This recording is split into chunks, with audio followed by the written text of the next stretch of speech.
Shivananda Lahiri, Shloka number 11. Vaturva gehi va yatirapi jati va taditaro naro va yah kaschit bhavatu bhava kim tena bhavati yadiyam hritpadmam yadi bhavadadhinam pashupate तदीयस्त्वं Shambho भवसि भवभारं च वहसि अन्वय वटुः वा गेही वा यतिः अपि जटी वा तत् इतरः यः कश्चित् नरः वा भवतु तेन हे भव किं भवति हे पशुपते यत् इयं हृत् पद्मं यदि भवत् अधीनं तदीयं त्वं हे शम्भो भवसि भवभारं च वहसि. In the previous shloka, we saw that the body form obtained because of one's karma is not important. Again, the ashrama dharma, that is brahmacharya ashrama, grihastha ashrama, vanaprastha ashrama, sannyasa ashrama, these are all not very relevant. Only surrendering one's mind is important. Now this is pointed out by Sri Shankara Bhagavatpada in this verse. Vatuhu va, whether a brahmachari, gehi va, a householder, grihastha, yatihi api, whether a sannyasi, jativa, or a vanaprastha, that is a forest dweller with tresses and beard. Tad itaraha, or one who does not belong to any of the above stages. Yah kaschit, some naraha, person, bhavatu, let it be. Tena, because of all these reasons, he bhava, O Shambhu, kim bhavati, what will happen? That is, being in any one of this ashrama dharma, what will be achieved? He Pashupate, O Lord of all beings, yadiyam, he whose hritpadmam, lotus heart, bhavadadhinam, if it is at your service, that is, in whose lotus-like heart you remain always, tadiyaha, when connected to him, tvam, you, bhavasi, will become. Further, he Shambho, the cause of all auspiciousness, Shambhu, bhava bharam cha, that person's challenges of samsara also, vahasi, you will carry. That is, you will bear the load of this devotee's samsara pain also. Again, in this verse, Sri Shankara stresses the importance of surrendering one's mind to Parameshwara in whatever stage of life one may be. Just living a disciplined life, either as a brahmachari or as a grihastha or as a vanaprastha, etc., without a mind devoted to Parameshwara, it will not serve any purpose. If one completely surrenders his mind to Parameshwara in Dasa Bhava as a servant of the Lord, then all the Purusharthas will be achieved and the devotee will have every desire within his reach. Not only that, such a devotee will be released from the cycle of birth and death. Bhava Bharam Vahasi. In other words, this devotee will gain moksha, which is a complete liberation from samsara. Now, examples for this can be seen in Bhakta Prahlada and Dhruva, who in their childhood itself had a mindset surrendered to Paramatma. Then Akrura, he gained this mindset as an adult. Ugrasena Maharaja, he gained this devotional state of mind at an advanced stage of life. Kuchela had a very loving mind to Paramatma even when he was in a state of poverty. This shows that the stage of life does not matter to integrate the mind with Paramatma. Prahlada gained knowledge about Paramatma when he was in his mother's womb itself. So, even as a child, he had Vishnu Bhakti. Then, young Dhruva, he could not withstand the insult meted out to him by his father, so he did tapas and gained a place for eternity called Dhruva Mandala. Thus, it is the mind which should be made completely available for Paramatma Bhakti. The form of body or a stage of life, that is ashrama, is not important. This has been very clearly explained by Bhagavad Pada. When the mind is constantly thinking of Paramatma, then that mind is said to become Paramatma himself. This message Bhagavan Sri Krishna gives to Arjuna in Bhagavad Gita, where he says, Manmana bhava mad bhaktaha mad yaji mam namaskuru mame vaishyasi yuktva evam atmanam mat parayanaha. Bhagavan Ramakrishna, he says, when the sails of the boat are fully spread, the breeze takes the boat gently and safely to its destination. In the same way, when the bhakta's mind is fully surrendered to Parameshwara, then Parameshwara's grace will lead the bhakta to mukti. Meaning for today's verse is concluded here. Shivananda Lahiri, Shloka number 12. Guhayam gehe va bahirapi vane va drishikhare jale va vannau va vasatu vasate kim vada phalam sada yasyaivaantah karanamapi shambho tava pade स्थितं चेद् योगोऽसौ स च परमयोगी स च सुखी. Anvaya Guhayam Gehe Va Bahirapi Vane Va Adrishikhare Jale Va Vannau Va Vasatu Vasatehe Kim Phalam Vada Yasya Antahkaranamapi He Shambho Sada Eva Tava Pade Sthitam Chet Asau Yogaha Sacha Asau Asau Yogaha Sacha Parama Yogi Sacha Sukhi. Between living a life dedicated to Shiva Bhakti exclusively and a life following ashrama dharma, Sri Shankara made it very clear that a lifestyle dedicated to Shiva Bhakti is greatest.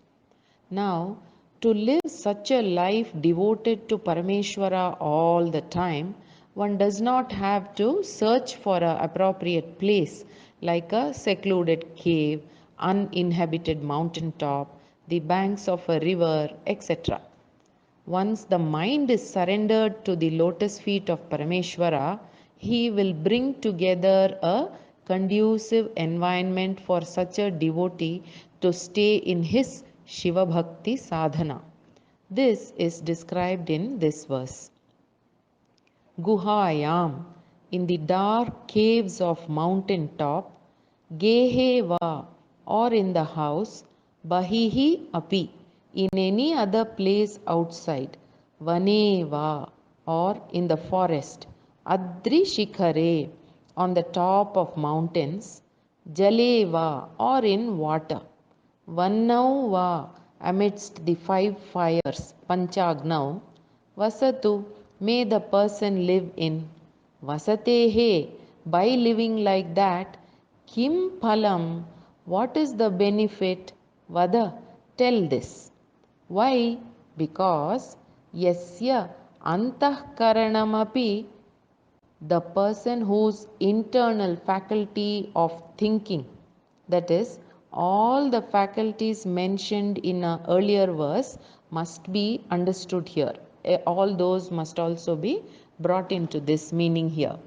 He Shambho, O Lord, the cause of joy, Sada, always, Tava Padeyeva, in your lotus feet only, Sthitam Chet, if I stayed permanently, Asau, being like that itself is Yogaha, the discipline of yoga.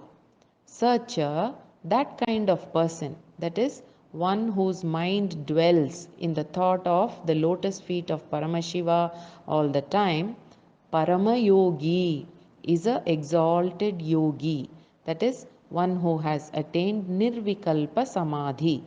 Such a, that person only is Sukhi, one who attains Paramananda or Brahmananda, absolute bliss.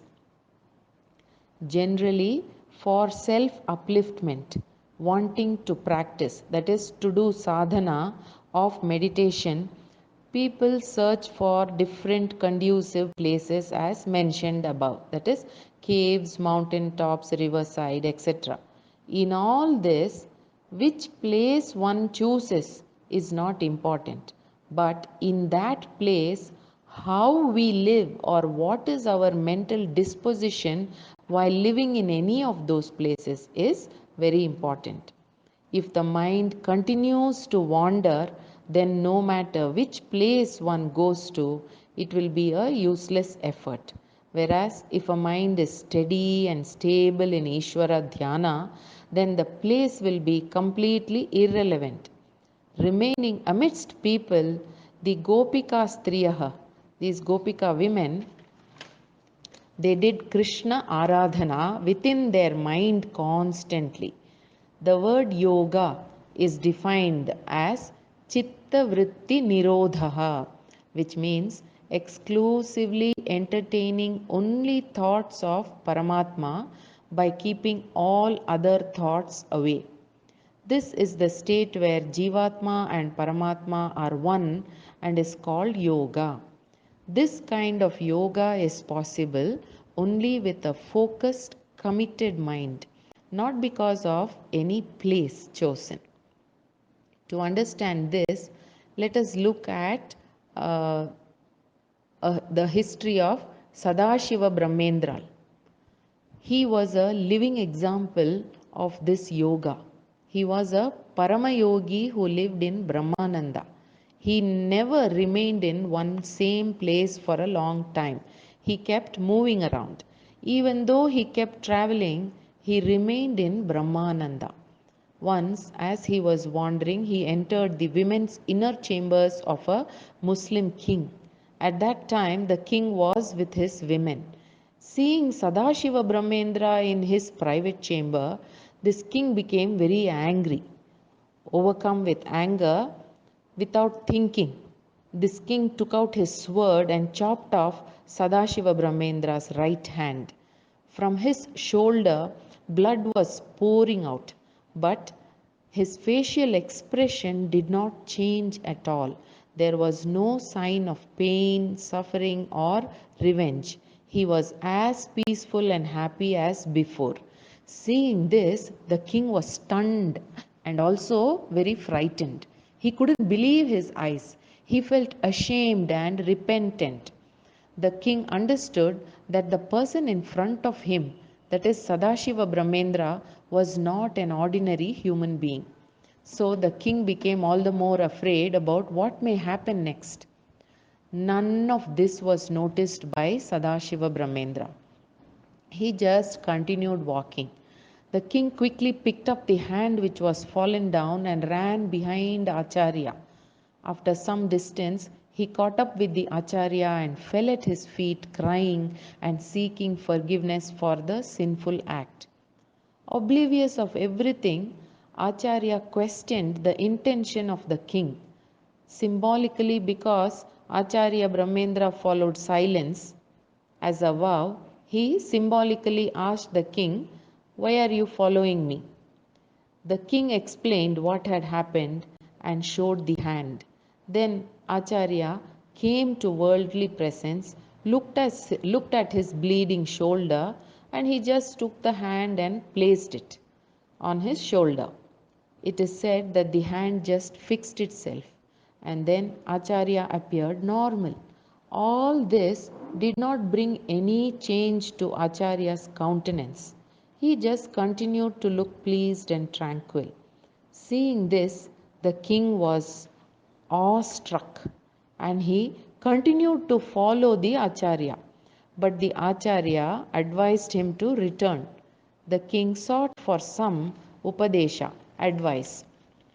In reply, the Acharya wrote on sand that the king should not do whatever his mind tells him to do in future.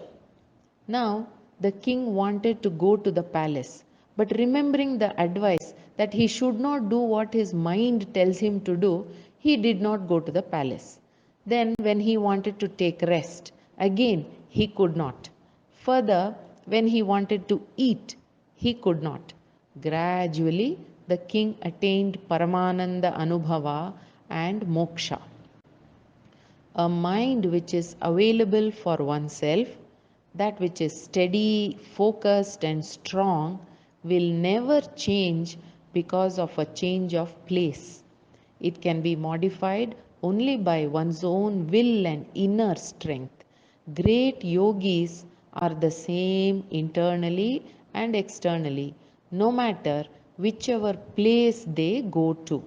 Such a great Paramayogi and Sukhi was Sri Sadashiva Brahmendra. Explanation of verse 12 is concluded here. Shivananda Lahiri, Shloka number 13. Asare samsare निज भजन दूरे जडधिया भ्रमन्तं मामन्धं परमकृपया पातुमुचितं मदन्यः को दीनस्तव कृपणरक्षाति निपुणः त्वदन्यः को वा मे त्रिजगति शरण्यः पशुपते. अन्वय. हे परमा, हे पशुपते, अजडः असारे संसारे निजभजन दूरे भ्रमन्तं अंधं मां कृपया धिया पातुम उचितम. Then, हे पशुपते, दीनः मत् तव अन्यः कः कृपणरक्षाति निपुणः मे शरण्यः त्रिजगति त्वत् अन्यः को वा भवति. Then, from the previous 3 shlokas, we learned that whatever be the form of birth one gets, whichever ashrama of life one lives in, whatever be the nature of place one resides in, if the mind constantly remains connected with Parameshwara, then such a person is a true yogi and sukhi. But I don't have any of those qualities which will give me moksha, so you can protect me. This is the prayer by Sri Shankara Bhagavad Pada in this verse. He Pashupate, O Lord of all Jivatmas. Here, why he is called Pashupati? The Jivatmas are known by the word Pashu, which means animal. We are all, or rather all the Jivatmas are referred to as animals because we do not know the Swarupa, nature of Atma. So the Sambodhana means, O Paramashiva, you, the caretaker of all the jivas who do not have any knowledge about Atma. Then there is another Sambodhana Padam, Ajadaha, which also means, Hey Shiva, who is also known as Ajada, because compared to the body mind sense complex, which is Jada, inert by itself, he is different, which means one who is other than Jada. So, Shiva is also addressed as He Ajada. Not only that, because of the same reason, he is Parama, the supreme or ultimate or absolute. So, this is also another Sambodhana Padam in this verse. He Parama. Another meaning for He Parama will be Shiva is Parat Paraha, greater than all the Devatas and all powers put together. So he is significantly known as Parama. So, O Paramashiva, who are popularly known as Parama, Asare, devoid of any sense of happiness, that is, there is no essence at all. Nija bhajana dure, Parameshwara, who is the truth of my form, that me who has been kept very far away from that form of truth. Samsare, in this samsara. Now, here, what is the meaning of samsara? Thinking that external worldly objects are real and always dwelling on them and reacting to them is called samsara. In such a samsara, Brahmantam, there is joy in this samsara, thinking so, living here and dwelling here, that I am. So, that me, where there is no joy, thinking that there is joy, that kind of me. Now, this kind of thought which is in me, why did I get? Means I got it because andham, internally I am blind. Why? Because I don't know the difference between Atma and Anatma. Atma, Anatma, Viveka, Rahitaha. So that me, Kripaya, with full of compassion, Dhiya, with such a mind, that is, this is Mithya world, only apparently real, that is Satyam, that is, only Paramatma is Satyam, the truth. By giving this kind of discriminatory knowledge, this is the meaning of Dhiya over here.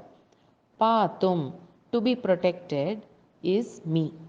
In other words, I am to be protected by being blessed with proper discriminatory knowledge. Uchitam, it befits you to do so. In other words, you, Paramashiva, must protect me because I don't even know anything about myself. To that me, you should give Atma Jnana. So asks Bhagavad Shankara to the Lord Mahadeva. Lord Shiva can be approached with this kind of seeking, is presumed, and then the following words are uttered. That is, those who are deluded and suffering in samsara are many. They come to me seeking release from the life of pain and sorrow. To those people, I have to give relief from samsara. But there are many others also who can give relief from samsara. Why are you seeking help only from me, iti? Maybe Lord Shiva would ask, as though giving a reason why this seeking is addressed only to Paramashiva, is the next word in the verse, Deenam. I am the most lowest and weakest because I am exhausted and burnt by the pangs of sorrow in samsara. Mat, other than me, Anyaha, a person in need of release from such pangs of pain and sorrow of samsara, Kaha, who is there for you? That is, you won't find anyone other than me who is completely immersed in the pain of samsara. So you, Paramashiva, have to protect me. Not only that, Only you are fit to protect me because you are Kripana Rakshati Nipunaha. Kripana means one who does not know the truth about oneself. That is Ajnani. In protecting the jiva from such Ajnana, Raksha, Ati Nipunaha. You, Paramashiva, are Ati Nipunaha, very skilled.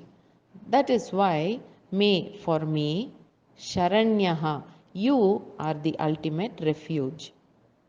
Only you, Paramashiva, can remove the Ajnana about myself. Where Trijagati, in this world and in all the other worlds also, in all the three worlds. Tvadanyaha, other than you, Kahava, who else has this expertise? All that has been said is right. When the mind is committed to dhyana on Lord Shiva's lotus feet, everything can be gained.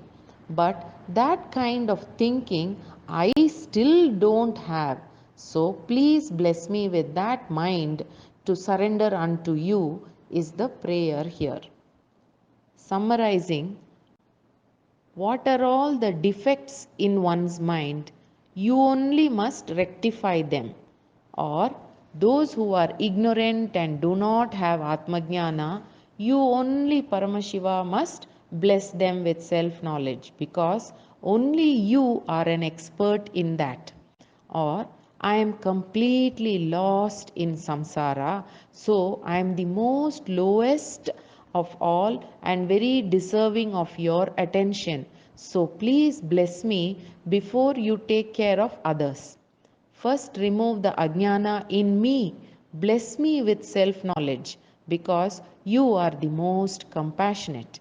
In this way, through many words, Sri Shankara Bhagavatpada very humbly seeks the grace of Lord Shiva in this shloka.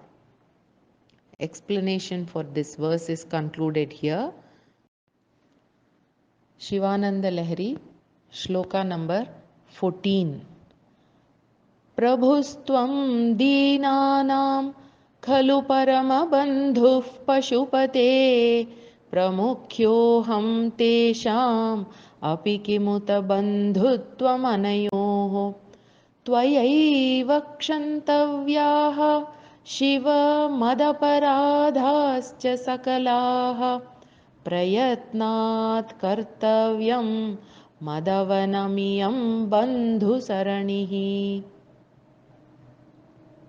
अन्वय, हे पशुपते त्वं प्रभुः दीनानां परमबन्धुः खलु तेषाम् अपि अहं प्रमुख्यः अनयोः बन्धुत्वं किमुत.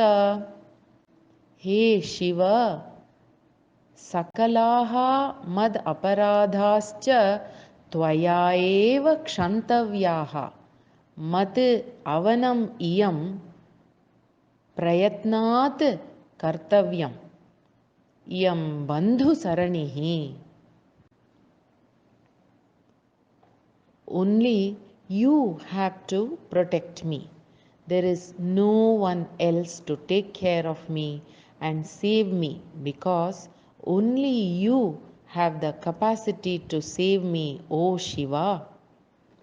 After seeking his help like this in the previous verse, Sri Shankara presumes a likely question from Lord Shiva. That is, Vedas have clearly given the do's and don'ts to live a purposeful life. You have transgressed all that. Thereby, you have violated my orders. So, you are an offender, aparadhi. How can I protect such an offender? Iti, Lord Shiva may ask. As an answer to this is the words set up in this shloka. I am your bandhu, that is related to you. So, my offense, aparadha, is to be forgiven. Now, how is this relationship? That is explained in this verse 14.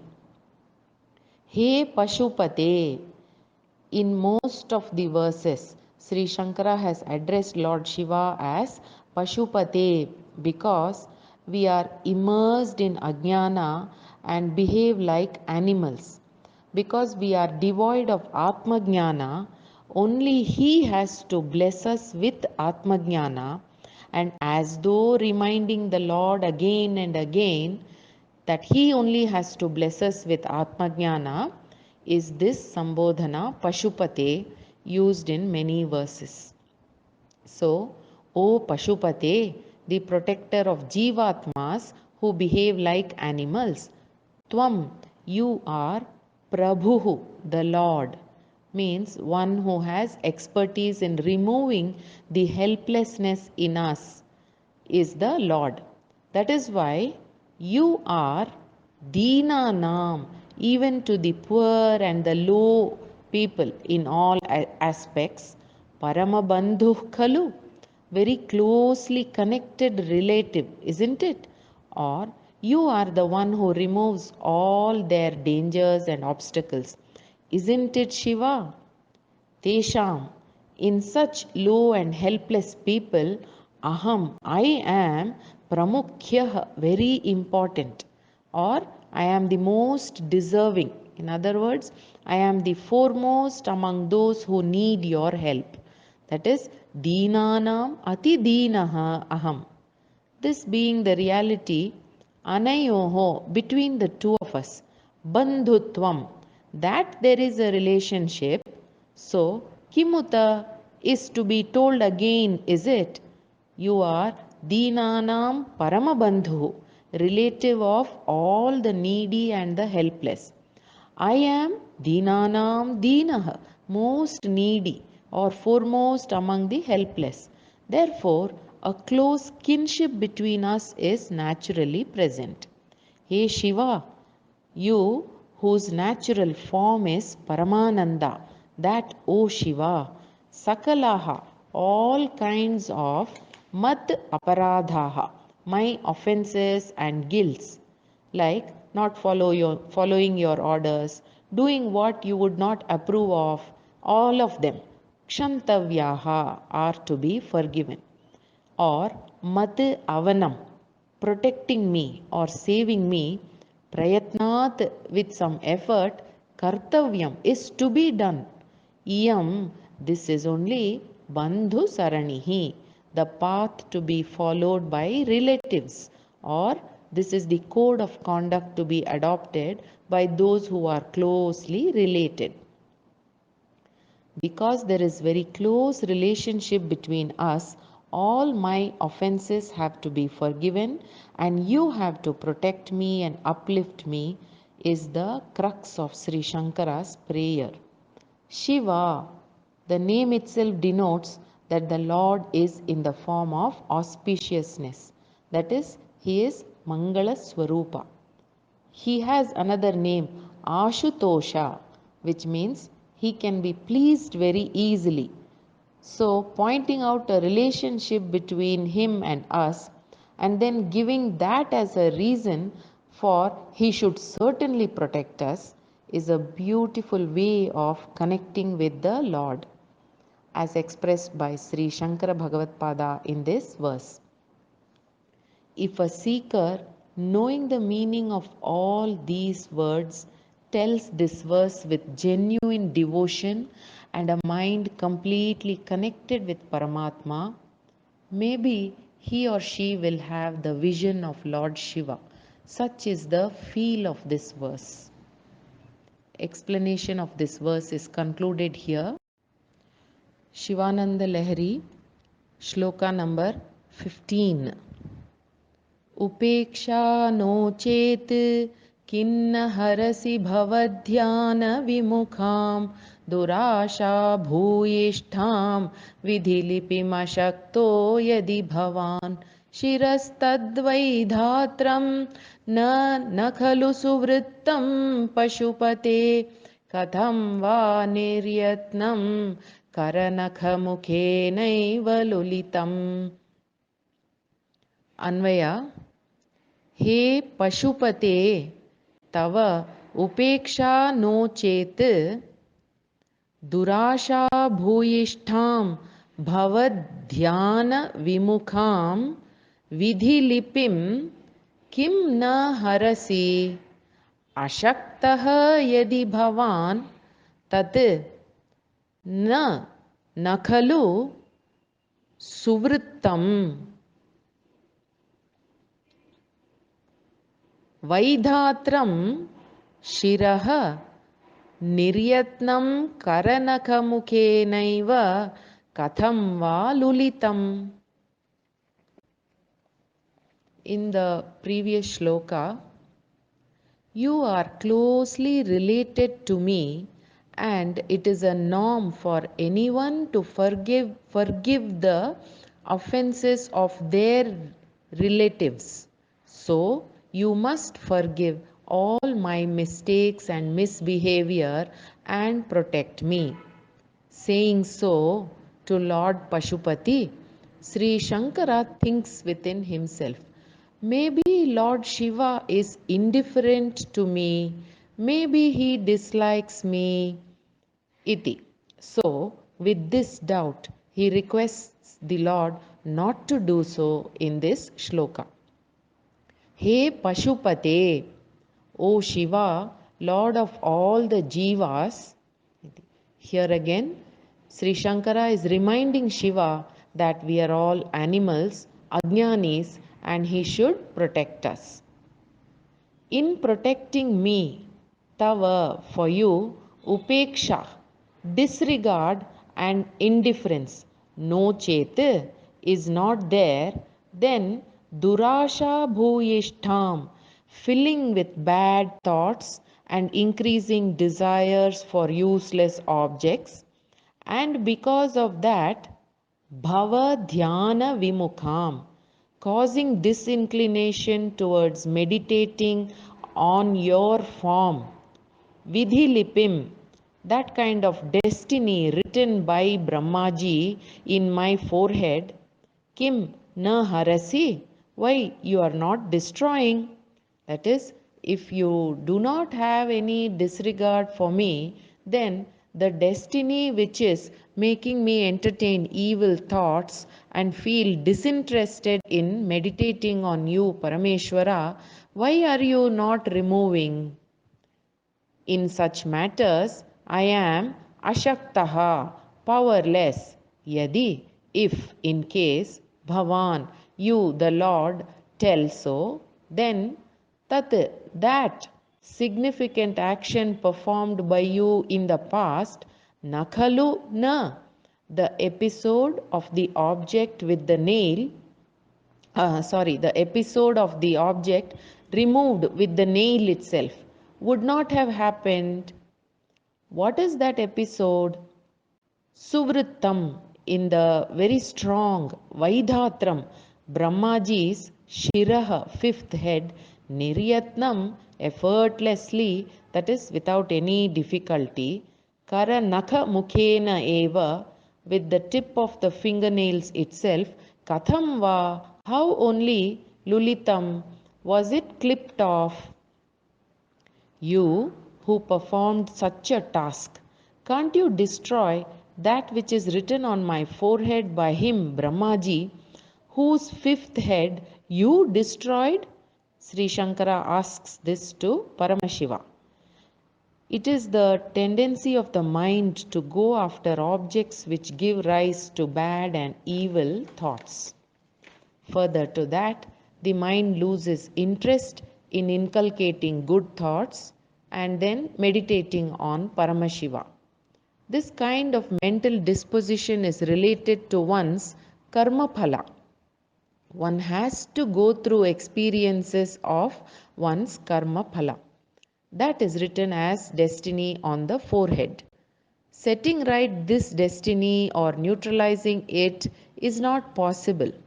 But the very same is possible for Shiva because he clipped off that Brahmaji's head itself. Saying this, Sri Shankara asks, may all the evil thoughts in my mind be destroyed and led to meditating on you, Paramashiva. In other words, Sri Shankara is praying that May this mind be integrated with you. Please bless me. Without Lord Shiva's grace, we cannot get a prayerful mindset. Once, when Lord Vishnu was lying on Adisesha the serpent, unexpectedly Brahmaji arrived there. In spite of seeing him, Vishnu did not get up. Brahmaji was overcome with anger at this disrespect meted out, and then he spoke many harsh words. But Vishnu did not react to any of those words. Instead, he slowly walked around trying to show some respect and began treating Brahmaji well, pretending as though nothing happened. Vishnu asked Brahmaji, why do you look so worried? In reply, Brahmaji said, being the creator, I am the eldest of the creation. I am the protector of both you and the world. Yet you are so proud, Vishnu. Your disrespectful, arrogant behavior is probably because of the effect of changed times. In response to that, Vishnu said, "O Brahma, my son, the whole world is within me. How come false utterances are coming from you? You were born of my navel lotus. Don't waste your words on me." This exchange of words magnified to a mutual fight between Brahma and Vishnu. Both of them are known to be brave, strong, and immortal. They climbed onto their vehicle, that is, Vishnu on Garuda and Brahma on Hamsavahana, and then began fighting very fiercely. The Vishnu Gana and Brahma Gana also began fighting with each other. And to see all this, the Devatas assembled in their vehicles in the sky. When Brahmaji's fighting excelled, they showered flowers on Brahmaji. When Vishnu excelled, then they showered flowers on Vishnu.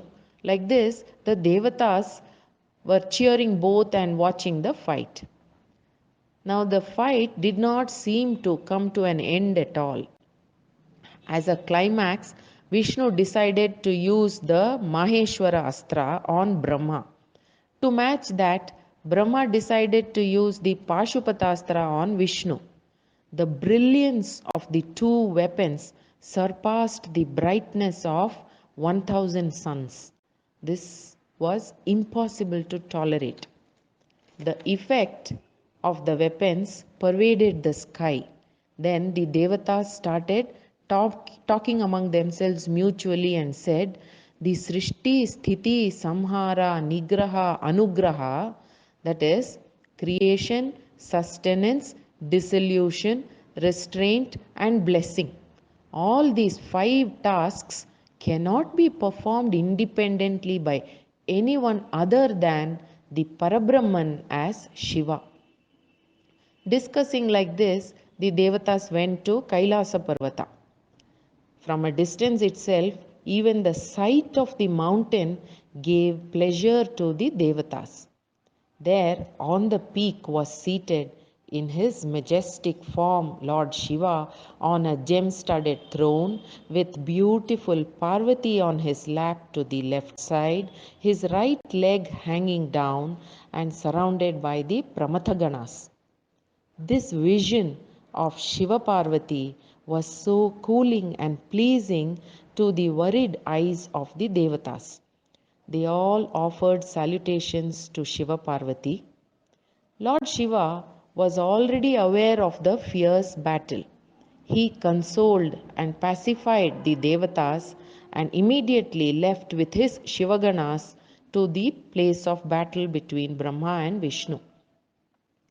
The Maheshwara Astra and Pashupatastra used by them created a very huge fire like Pralayagni, like the fire at the time of annihilation. And then this fire began the destruction of the 3 worlds.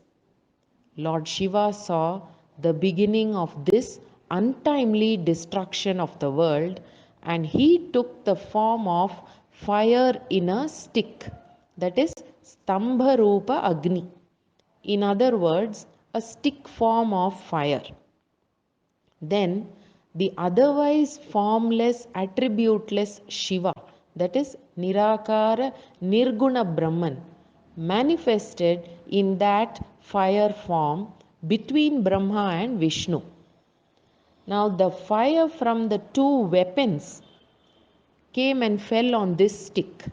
Seeing this stick fire, which doused the huge fire, Brahma and Vishnu wondered, how did that stick form of fire come there? So they set out to see the tip of that flame and the base of that flame. Vishnu took the form of a boar, Varaha Avatara, to find the base of the flame. Brahma took the form of a swan, Hamsa Avatara, and he flew upwards to find the crown of the flame. To Varaharupi Vishnu, the base of the stick-like flame could not be sighted even in the Patala Loka. So, completely exhausted, Vishnu returned to the place of fight. As Brahma, in the form of swan, flew higher and higher, he saw a very rare, beautiful Ketaki flower falling down. That flower had a rare, wonderful fragrance. It was very fresh, but it appeared to be falling since a long time. That flower had been on Lord Shiva's head. Lord Shiva, seeing Brahma and Vishnu trying so hard to find the crown of the flame and the base of the flame, smiled. So his head shook a little bit, and then this Ketaki flower, which was on his head, fell down. It was this Ketaki flower which was still falling when Brahma saw it. He asked the flower, "O Ketaki, from where are you falling? Where were you until now? Who was adorning you?" In reply, the Ketaki flower said, "That which cannot be perceived or visualized by the eyes and other senses, in the center of this stick. From there, since many years, I have been falling and falling. Still, I am not touching the base. So you, Brahma, give up the thought of trying to sight the base or the crown of this flame of stick." Brahmaji said, "See, Ketaki, I have set out to offer puja to Lord Shiva's head. Now that I have met you and we had a mutual conversation, you are my friend. Now, as a friend, I want you to do me a favor. Please come with me and tell Vishnu that I saw the crown of this stick flame and you are witness to that." On repeatedly being requested, this Ketaki thought it is okay to tell lies in matters of emergency according to Shastra. And so this Ketaki flower agreed to Brahma's request. Brahma was happy to hear that Vishnu did not see the base of the fire stick. But Brahma said that he saw the crown of the fire stick and Ketaki was witness. Now Ketaki also approved the lies. Hearing this, Vishnu felt reverence for Brahma and so he prostrated before Brahman. Now seeing this, Lord Shiva manifested from the fire stick to discipline Brahmaji. Vishnu offered prostrations to Lord Shiva also and sought his forgiveness for trying to gauge the depth of the fire stick. Then Vishnu told him the truth about not being able to find the base. Since Vishnu spoke the truth, Lord Shiva blessed him by saying, "I am very pleased with you, Vishnu, so in future people will give you the same respect as they give me. May they offer puja also to you similar to what they offer to me." So Hari and Hara came to have similar festivals and puja in all the temples on this Bhuloka. Then, on the other hand, noticing that Brahma uttered a lie, Lord Shiva, with his nail tip, clipped off one head of Brahma. As he was going to clip off the other four heads, Vishnu stopped him and requested that Brahma may be forgiven. Vishnu said, O Shiva, you only gave Brahma the five heads and delegated the responsibility of creation to him. So please spare him the remaining four heads. After listening to Vishnu's stuti addressing Lord Shiva, then Lord Shiva did not clip off the remaining heads. He cursed Brahmaji, saying, because of the desire to become Ishvara, you said lies. Therefore, you will have no temple exclusively dedicated for you, and there will be no festivals for you in Bhuloka. Brahmaji realized his mistake and sought forgiveness. Then Lord Shiva said, society without fear of king will commit mistakes. So you take care and protect the people. Punish offenders. You be the guru overseeing the Nitya Naimittika karmas of people. Without you, Brahma, any karma done will not yield benefits. Then Lord Shiva addressed the Ketaki flower and said, you, Ketaki, are bad for having supported a lie. So I don't want you anymore in my puja. Ketaki too sought forgiveness, but at the same time, Ketaki felt blessed that she got darshan of Lord Shiva. So Lord Shiva said, since I have already cursed you, I cannot take you back, but you can be offered as part of puja to my devotees. In this way, Ketaki also was blessed by Lord Shiva. Then Vishnu and Brahma offered a very elaborate puja to Lord Shiva. With that, Shiva was very pleased and announced, I am very happy with your puja. This night will be marked as Shivaratri and celebrated all over Bhuloka. Those who offer puja on this night to me in the linga form or murti form will gain my form itself. In other words, the devotee will become Paramashiva himself. Even if one does darshana of Shiva in the temples on this day, all their prayers will be answered. Saying so, Lord Shiva remained in the form of Linga in that place where Brahma and Vishnu fought. That very same place came to be known as Lingasthana.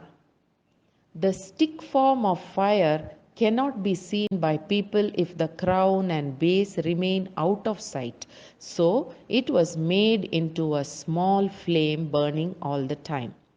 Now that Lingasthana, which came from the huge brilliance, became popular later on as Arunachala, and the place itself also got the name Arunachala. With that boon and blessings, Lord Shiva disappeared from sight. Shiva Ratri is a very auspicious day. Praying for Paramashiva's grace to be showered on all of us on this auspicious Shivaratri day, I conclude the explanation for this